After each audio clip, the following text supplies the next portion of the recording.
The second phase of Shinobi training was never about peace. It was about pressure, because awareness is easy in silence. Discipline is tested only when life pushes back. Ryan learned this quickly. The first few days after meeting Hoshi felt different. Not easier, different. He noticed his reactions earlier. The tension in his chest, the tightening of his jaw. Sometimes he caught himself in time. Sometimes he didn't. But even when he failed, something had changed. Instead of justifying his reaction, he saw it, and that awareness made failure uncomfortable, which is exactly what Hoshi wanted. On the 7th morning, Ryan returned to the training hall. Hoshi was waiting, standing this time. Awareness without application becomes arrogance, he said. Today, we test your discipline. He handed Ryan a wooden practice blade. You will not learn control by avoiding conflict, Hoshi continued. You learn it by entering conflict without losing yourself. They faced each other. Hoshi moved slowly at first. A step, a shift of weight, a raised blade. Ryan reacted instinctively, blocking too early, too hard. Hoshi stopped. You are still trying to win, he said. This is not combat. This is calibration. They tried again. This time, Hoshi attacked without warning. Ryan flinched. Too late, Hoshi said calmly. Your mind was elsewhere. Again, and again. Each time, Hoshi pointed out the same flaw. Ryan wasn't present. He was anticipating, judging, preparing outcomes. The Shinobi called this mental noise. And mental noise kills timing. After an hour, Ryan's arms burned. But the real exhaustion was mental. Hoshi lowered his blade. The second principle, he said, is Mao. The space. Not time. Not delay. Space. The space between stimulus and response. Hoshi explained. When you rush to fill that space, emotion takes control. Ryan nodded slowly. This space exists in every conversation, Hoshi continued. Every argument, every insult, every disappointment. Most men collapse it immediately. They confuse speed with strength. Ryan thought of every argument he had ever won, and every relationship that suffered because of it. Life provided the next test immediately. At work, a junior manager challenged Ryan's decision during a team meeting. Old Ryan would have shut him down publicly. Not with yelling, with precision. Embarrassment disguised as logic. Ryan felt the surge, the familiar heat. And then, one breath. In that space, he noticed something new. The challenge wasn't disrespect. It was fear. The manager was protecting his team. Ryan responded calmly. Explain your concern, he said. The room shifted. The manager spoke freely. The discussion improved the plan. After the meeting, a colleague pulled Ryan aside. You handled that differently, he said. Whatever you're doing, keep doing it. Ryan didn't feel proud. He felt grounded, which was new. That night, Hoshi introduced a third lesson. Not with words, but with an object. A cracked ceramic bowl, repaired with gold. You see damage, Hoshi said. I see history. Ryan studied it. This is wabi-sabi, Hoshi explained. The acceptance of imperfection. The Shinobi did not seek flawlessness. They sought adaptability. Ryan frowned. My reactions come from mistakes, he said. From things going wrong. Hoshi shook his head. No, your reactions come from expectations. Reality does not offend you, Hoshi continued. Your imagined version of reality does. This landed hard. Ryan realized how often his anger came from one belief. Things should be different. People should be faster, more competent, more aware. But life never promised that. Wabi-sabi does not mean passivity, Hoshi said. It means choosing wisely where to spend your energy. When you accept imperfection, you stop fighting the uncontrollable. And when you stop fighting the uncontrollable, he added, you regain control over yourself. Ryan thought of his family, the small messes that irritated him, the unplanned interruptions, the imperfections of human life. How much energy had he wasted fighting what could never be perfect? The hardest test came at home. His wife was frustrated. Plans had changed last minute. Old Ryan would have argued facts. Schedules, logic, efficiency. This time, he paused. Ma, one breath. Then wabi-sabi. This moment isn't broken. It's just imperfect. I didn't consider how this would affect you, Ryan said quietly. I'm listening. His wife stared at him, not suspicious, surprised. The argument dissolved into conversation. Later that night, she said something that stayed with him. You're not calmer, she said. You're present. That mattered more than peace. When Ryan returned to Hoshi days later, he spoke honestly. I still feel the anger, he said. It doesn't disappear. Hoshi nodded. Good. The goal was never to erase emotion, he said. The goal is to stop being ruled by it. He looked directly at Ryan. Discipline is not restraint alone. It is choice. And choice only exists when space exists. By the end of the second phase, Ryan understood something fundamental. Self-control is not suppression. It is not silence. It is not dominance. It is alignment. Alignment between awareness, space, and acceptance. The Shinobi did not conquer the world by force. They conquered themselves first, and everything else followed.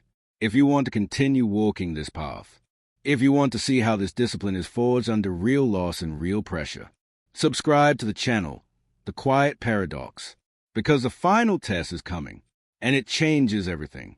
The final lesson of the Shinobi path was never taught on purpose. It arrived on its own, because real discipline is not proven in training halls or quiet mornings. It is proven when life takes something from you. The call came on a Tuesday afternoon. Ryan was in the middle of reviewing reports when his phone vibrated. His sister's name. He almost ignored it. Then something tightened in his chest. He answered. Their mother had collapsed. A stroke. Uncertain damage. Uncertain recovery. Ryan felt the familiar surge rise instantly. Fear. Urgency. Loss of control. His body wanted to move before his mind could catch up. And for a brief moment, he almost let it. Then, Ma. One breath. Not calm. Not peace. Presence. He stood up slowly, informed his team, and left. No sharp words. No panic disguised as authority. Just action.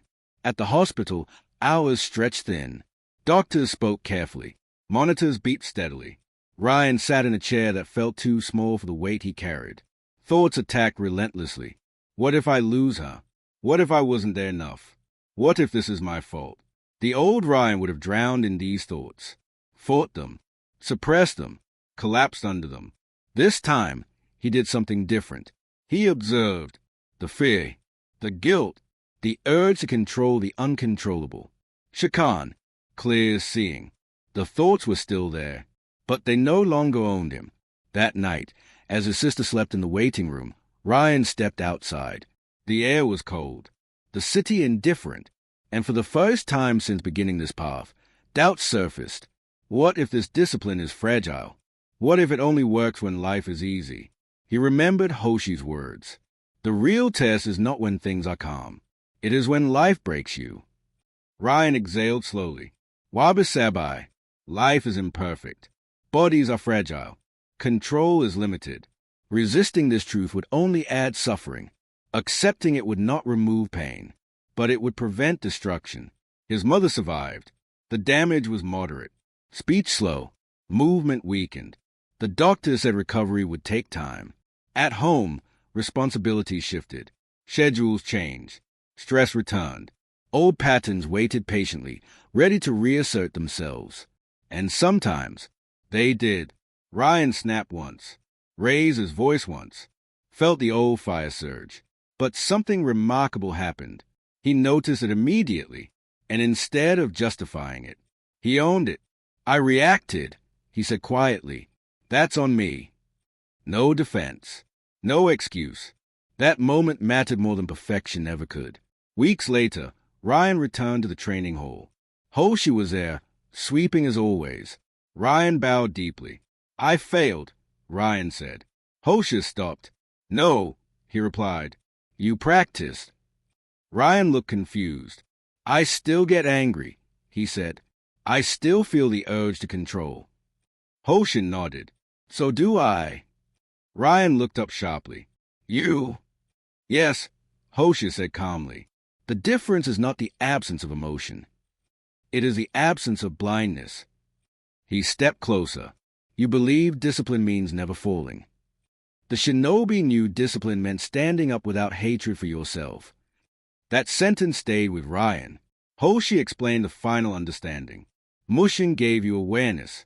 Ma gave you space. Wabi-sabi gave you acceptance.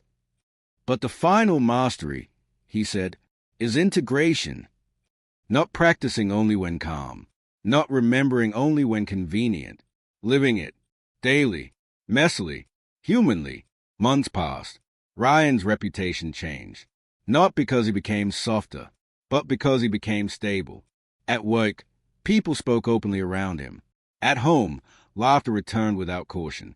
He didn't dominate conversations anymore. He held space. And when mistakes happened, his or others, he responded instead of reacted. One evening, his nephew asked him a question that would have once irritated him. Why don't you get angry like before? Ryan smiled gently.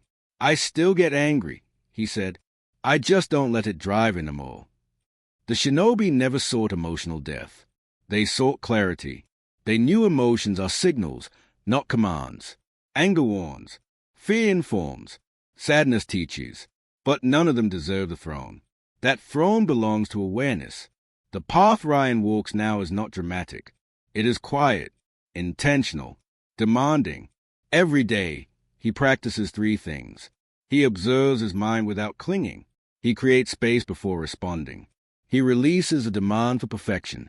Some days he succeeds. Some days he doesn't. And that is not failure. That is discipline. The greatest lie modern men are told is that control means dominance. The Shinobi knew better. True control is restraint. True strength is patience. True power is choice. And choice lives in the space you protect. So now, the question is not about Ryan. It is about you. Where in your life are you reacting when you could be responding? Where are you demanding perfection instead of adapting? Where are you letting emotion rule when awareness could lead? Because the interval still exists. Right now, in this breath, and what you do with it decides the kind of warrior you become. Comment below and tell me, which part of this path do you struggle with most? Awareness, space, or acceptance? Your answer might help someone else realize they are not alone. And remember, discipline is not something you achieve. It is something you practice, again and again, until it becomes who you are. There is a moment in every man's life that decides who he becomes. Not a dramatic moment, not a public failure, not a visible collapse. It happens quietly, in a breath, in the space between what you feel and what you do next. Most men never notice it. And because they never notice it, they lose control of their lives without ever understanding why.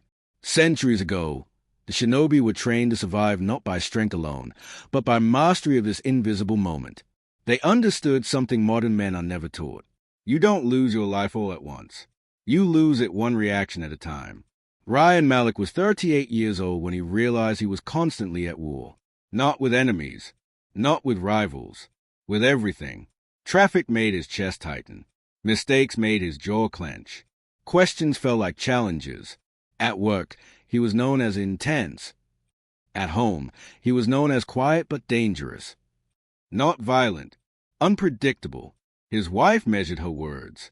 His younger brother avoided asking for help. Even his closest friends joked carefully around him. Ryan told himself the same lie most men do. This is just how I am. But the truth was heavier. He reacted before thinking, spoke before breathing, judged before understanding. And every reaction cost him something. A conversation, a connection, a piece of trust. The worst part wasn't that he didn't see it. The worst part was that he did. He felt the surge rise in his body, the heat, the urgency. And still, he moved as if something else had taken control. The breaking point didn't come with shouting. It came with silence.